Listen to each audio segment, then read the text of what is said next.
Just wanted to make a little update video. I just finished notching the frame. And of course I'm going to have to fight with my focus. Right there, you can see in here, underneath that cross member I made out of that other piece of the frame, which was actually for PO2 Tundra, I think is what it's called. Anyway, I'd cut a piece off. I have other pieces of it laying up here too. I had made the cross member for the leaf spring, and the leaf spring was hitting the frame, so you can see where I notched it out, and it's just a hair away from where the screw goes in that holds it on there. I'm probably going to use red Loctite or JB Weld, JB Quick. I do have some back there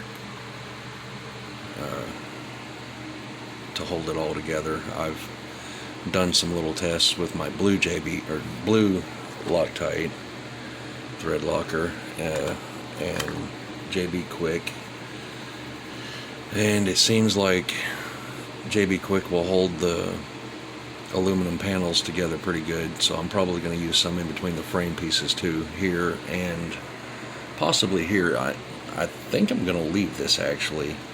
I don't think I'm going to thread locker this piece right here, because if I put shocks here, this actually moves up and down, which will kind of give it, I don't know, suspension a little different. And here in a minute I'll set the phone down, prop it up on my steel block as usual, and show this chassis actually has pretty good articulation for what it is. Anyway, with that said, I finally notched the frame. I've not been doing much of anything but this stuff the last couple of days. I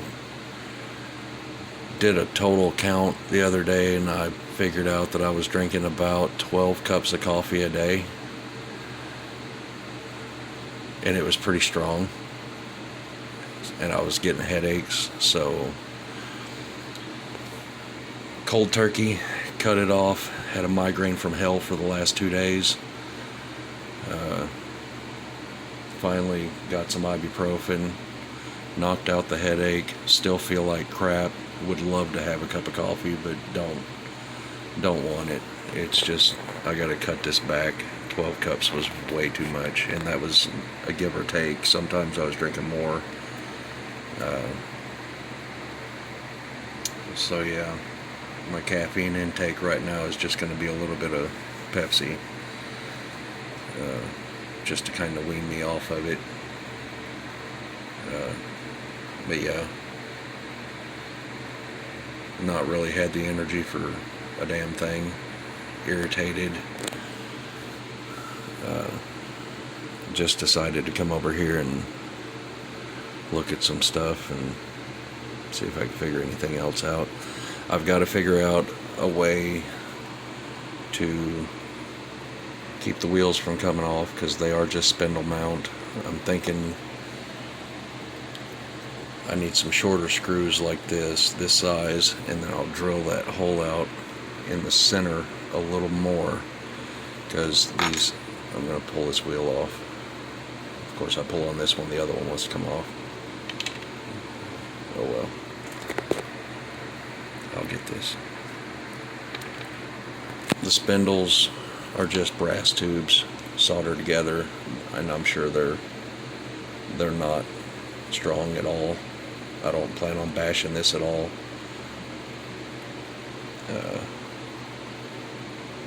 I still haven't made the steering pieces for the top.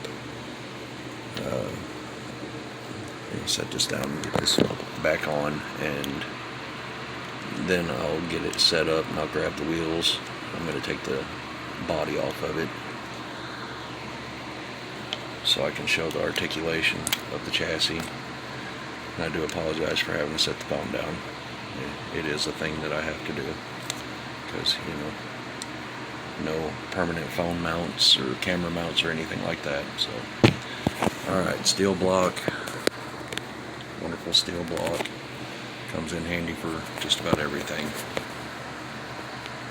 It's a good anvil. Good thing to climb on with this and my other ones. Show the front. Let me hold the rear down and show the front, because it does have some articulation. Yes, the frame is twisting just a little, but you can see the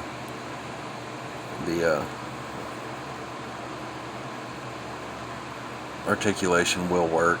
It'll have some suspension. So this thing is not meant to be like that or my others. It's just kind of a using up parts thing, parts that I already had, and trying out some other stuff, hand making. I had tried to make the front beam more like an I-beam, and that was a total fail. I don't know where I threw those other pieces. I had soldered to make it like an I-beam. Here they are. I had them all soldered on, and it just, no matter what I was doing, it wasn't coming out even or sticking. You can see that would have went on the top of the I-beam up here, and this piece right here was on the bottom. And it wouldn't balance out. It wouldn't, one side would be too high and the other side be too low. I am talking about that right there. That's why there's so much solder all over it. I sanded as much off as I could. I'm just going to leave it as a flat piece, flat beam. The end pieces are tubing soldered on, and then the top piece up here. Let me get this adjusted. Let me get my pointer so I can do this easier without big fat fingers in here.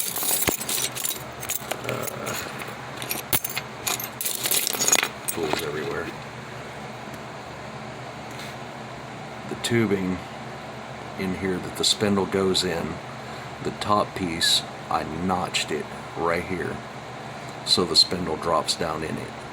And then this is a piece of antenna tubing from an old broken antenna, and the other piece is laying up here somewhere. And that's just to hold the spindle on. Oh, here it is, right here. I don't know if you can see that. It's just laying here in my pile of junk. This was a failed attempt. I was trying to make, okay, now I have to use my big fat fingers. This is what I was going to use to make those. And I decided the aluminum was too weak. Even though I didn't drill it out, I knew it was going to be too weak because it's thin. And that's flattened tubing, so it's actually 2 layers thick, and plus the brass is a lot stronger than that little thin aluminum. So a little bit of waste. I'll figure out something to do with it later.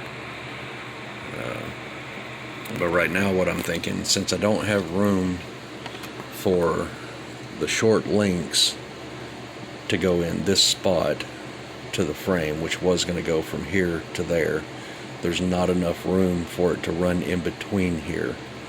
And if I put the bamboo link on the outside here, then it's at too sharp of an angle, and it doesn't have the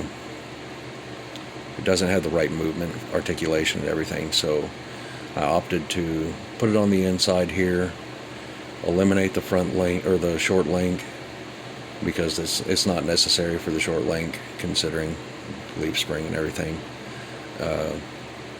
What I think I'm going to do here, just for shits and giggles, is I'm going to mount the shocks for the Orlandos here at a sharp, kind of a sharp angle, coming up to, there's a screw hole here.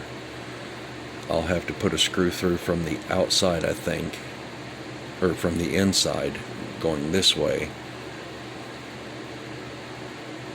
and then use, where'd they go? I know they're up here. Everything's up here. These, which came on the MA2 600 axles for the servos. I'm not using those on these axles, so I'm thinking I can put this on the frame here and then put the shock going from here to that, which will give it just about the right length. Let me hold this up here so I can show you.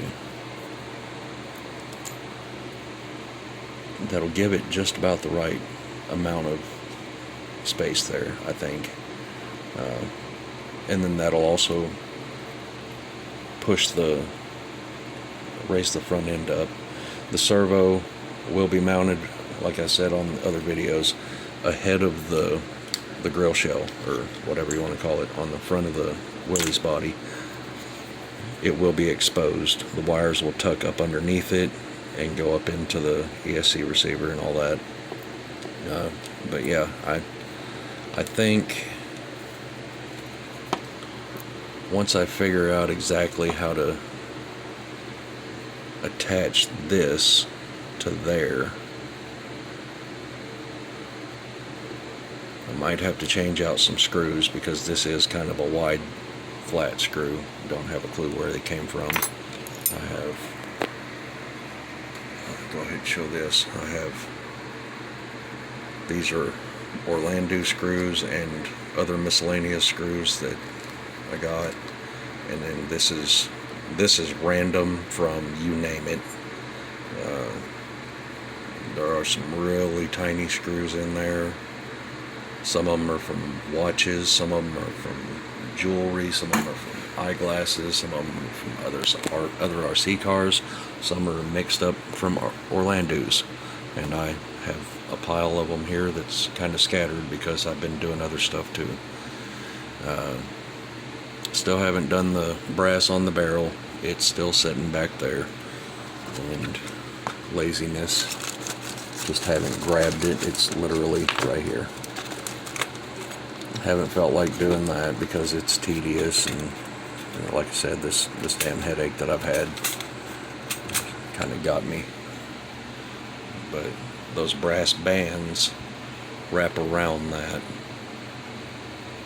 so, and you can see where, there was another one, and a dog that I used to have chewed it up along with a bunch of my other models. No longer have that dog. Anyway, I don't know. I haven't done much. Been watching stuff and kind of listening to calming stuff that's going to help get rid of this headache. Seems like ibuprofen's the only thing that works for me. I've tried Tylenol. Took 4 of those and they didn't help at all. But I don't know. I've got it all taped together right now with painter's tape, the body, and one little piece of clear cello tape right here. It's not even, it's all crooked and everything. I've been moving it around and stuff. The hood will mount flat like this once I get it all done. Things will be lined up better. Like I said, I don't have the funds right now for anything, so I'm gonna skip on the red Loctite and try the idea with soda can aluminum, since it's paper thin, and just stick it in there with JB Weld and hold it all together with some clamps or whatever and see what works. I don't know. If it pops apart, it pops apart. I can sand it down and do it again. I got plenty more of the aluminum if I mess up anything, but I'm not really going to care if I bend this any. I mean, I shaped it all myself, so I'll shape it again, sand it, and It's going to stay scuffed up. I have the idea, you can go rat rod with it or you can go hot rod with it. I've called it both. I like the rat rod idea, but I also like the hot rod idea, and I'm thinking, since it's bare aluminum, I might be able to get some, I've got some fine sandpaper somewhere, but I might be able to get some of these deeper looking scratches out of it and get it a nice shine, and then hit it with this purple anodized paint, which has to be baked. And once it's baked on, it's pretty durable. I've tried it on plastic before on that Jeep, and it did not work at all. It chipped off like crazy, so I stripped it. That's when I went with the jungle green, I think it is, on that. Yeah, gloss jungle green on my green Jeep. But yeah, I'm thinking I might do the purple anodized on this. Yeah. If I don't do the purple, I have blue also, which I don't have very much of the blue. These were not cheap paints. Both of these cans of paints were, I don't even want to get into that. With shipping and everything, they were about $50 for the two of them, give or take a little. I know the purple was the most expensive, and that was over $25 to have it shipped to my house. So, won't do that again. That was outrageous, but I wanted that purple, and it did not stick to plastic, and I couldn't bake it. It didn't say nothing on the advertisement about it having to be baked, and that was my mistake for not looking at the pictures close enough and noticing it, because it did not stick to plastic at all, and I couldn't bake it because it would have melted the Jeep. So, with that said, video is coming up on almost 20 minutes, and I don't want to run out of phone space, so a lot of rambling, showing some stuff as usual. Yeah, I'm not sure how I'm going to do the links and everything yet, and I'm also thinking about stripping that frame the rest of the way, get all the black off of it and do the same. I think everything metal on it, other than the brass parts, I think I'm going to purple anodize it with that paint. I think that'll look kind of cool. So, who knows? We'll see when I do it. Random. That's how this Jeep happened. It was just a random idea. So,